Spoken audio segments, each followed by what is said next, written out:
Hangin na nanggagaling sa Dagat Pasipiko o easterlies ang nakakaapekto ngayon sa Central at Southern Luzon, maging sa buong Visayas at kasalukuyan nagdudulot huyan ng maulap na papawirin at maulang panahon sa halos buong Kabisayaan at maging sa Palawan Province.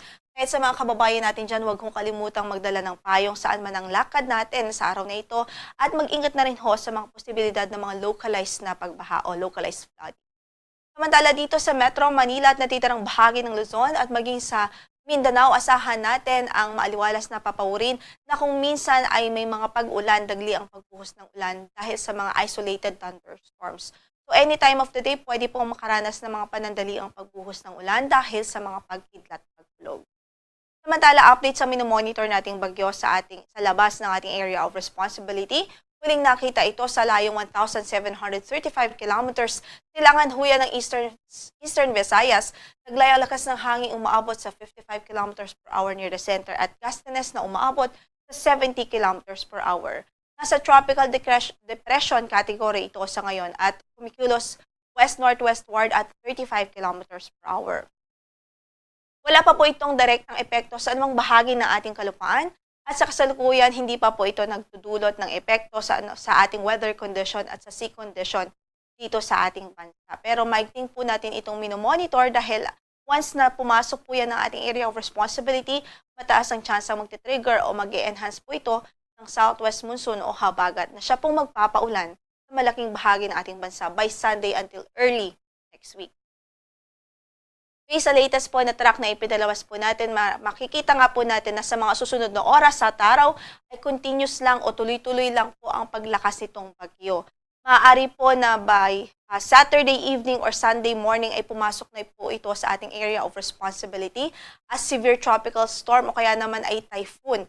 And once entering PAR, papangalanan po natin itong si Bagyong Francisco. So, makikita nga po natin that sa entire stay po niya sa ating area of responsibility ay nasa typhoon category ho yan. Nasa karagatan siya while traversing the west-northwestward direction at maaari po na ito po ay lumapit ng bahagya sa ating landmass.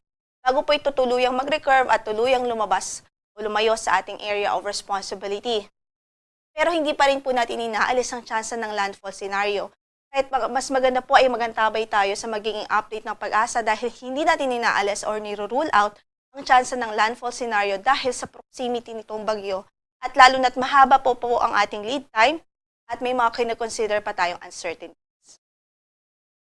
Sa forecast natin in the next 24 hours, asahan natin ang bahagyang maulap hanggang sa maulap na papawirin dito sa Metro Manila at natitirang bahagi pa ng Luzon dahil yan sa mga localized thunderstorm. So sa Kamaynilaan, 26 hanggang sa 34 ang inaasahang magiging agwat ng temperatura. Sa Baguio ay 18 to 25, 24 hanggang sa 33 sa Lawag, 26 hanggang sa 37 sa Tuguegarao at 26 hanggang sa 33 sa Legazpi City, habang sa Tagaytay po ay 24 hanggang sa 31 degrees Celsius. Samantala pagdating naman ho dito sa Visayas at maging dito nga po sa probinsya ng Palawan, ay maulap ang papawirin at mataas po yung tsansa ng mga pagulan at pagkidlat at pagkulog in the next 24 hours. Dahil po yan sa epekto ng easterlies.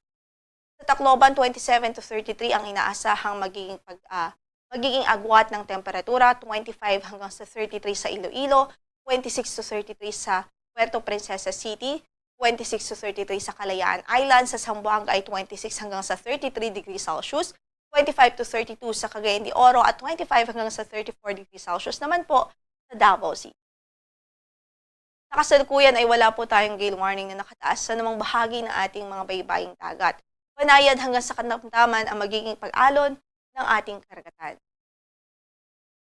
By Sunday until Tuesday, dito sa Kamaynilaan at sa natitirang bahagi pa ng sa Northern Luzon, maging sa Central Luzon, at sa ilang bahagi ng Southern Luzon, mananatili pong bahagyang maulap hanggang sa maulap ang papawirin.